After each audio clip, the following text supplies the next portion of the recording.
Hello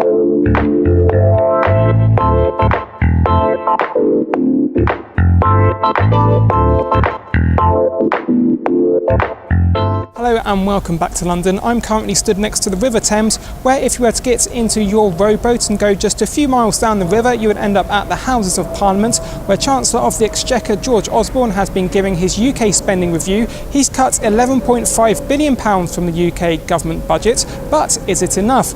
Well, I've been speaking to Jeremy Cook from World First Foreign Exchange to get his views on the announcement. Well, let's discuss this spending review by George Osborne. It strikes me as slightly strange because if you're for austerity, it didn't really tick all those boxes. If you're so-called pro-growth, then there wasn't a lot there either. So who was this spending review aimed at? I think that maybe this was definitely more of a political announcement than an economic announcement. The kind of the mishmash between slight infrastructure spending and slight austerity doesn't really force anyone's hand as to whether it was an austerity-led announcement or one that was going to put growth back into the UK economy.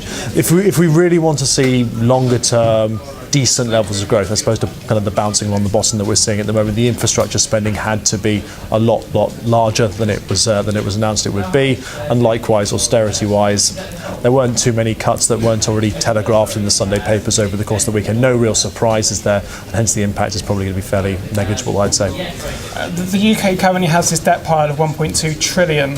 11.5 billion worth of savings. It's totally insignificant, isn't it? It is absolutely, and as I said, I think the political aspect of it is we're still cutting away at this. We're still doing the job that we were put in power to do by the people of the United Kingdom.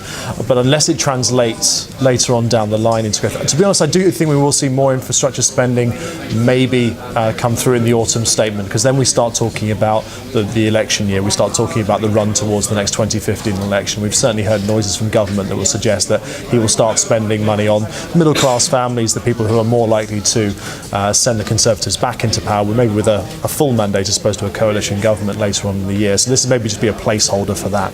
And what about the markets in terms of the gilt yields? Because that's key, isn't it? Because if we see those gilt yields spike, then isn't the government in real trouble? Well, one thing that Osborne was particularly kind of proud in saying was that £6 billion will be saved as a result of lower interest rate payments. That's all well and good, but we don't actually know from the documents what yield that was calculated on. Now, yields are up 17% in the past week or so. So those savings have already been hacked away at quite a bit. And if we see them continue to increase, much like we've seen in treasury bonds or bunds over the course of the past couple of weeks, then those savings are going to be eroded. So, to be honest, I do think we come low. I think gilt yields come back towards 2% over the course of the next couple of months as people start to talk about QE more and more here in the UK. But yeah, it's a definite risk to all spending plans, let alone what happened today.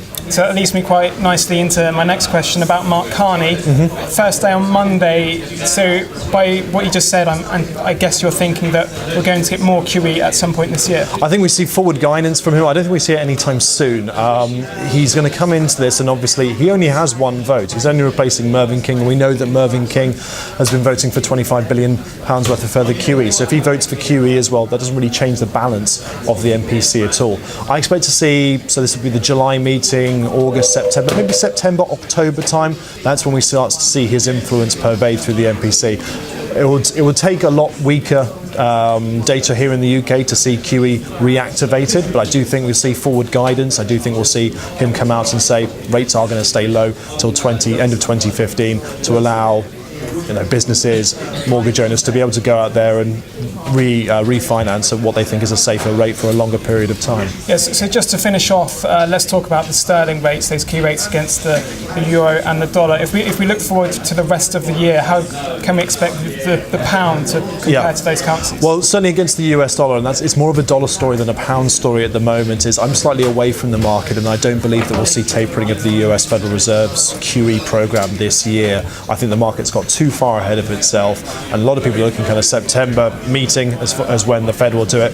I don't see it this year, and I think we see the dollar weaken as a result over the course of Q3. So we could easily see, I mean, it's currently about 154 at the moment. I could easily see it coming back towards 158, 160 over the course of Q3. Sterling euro, a little bit easier to call, I would say. The fact is the growth dynamics in the UK and Europe should be able to diverge enough where people will say the sterling is a safer bet, even with what's going on with Mark Carney at the moment. So I could easily see sterling euro up towards 120, or in euro sterling terms below 0.83.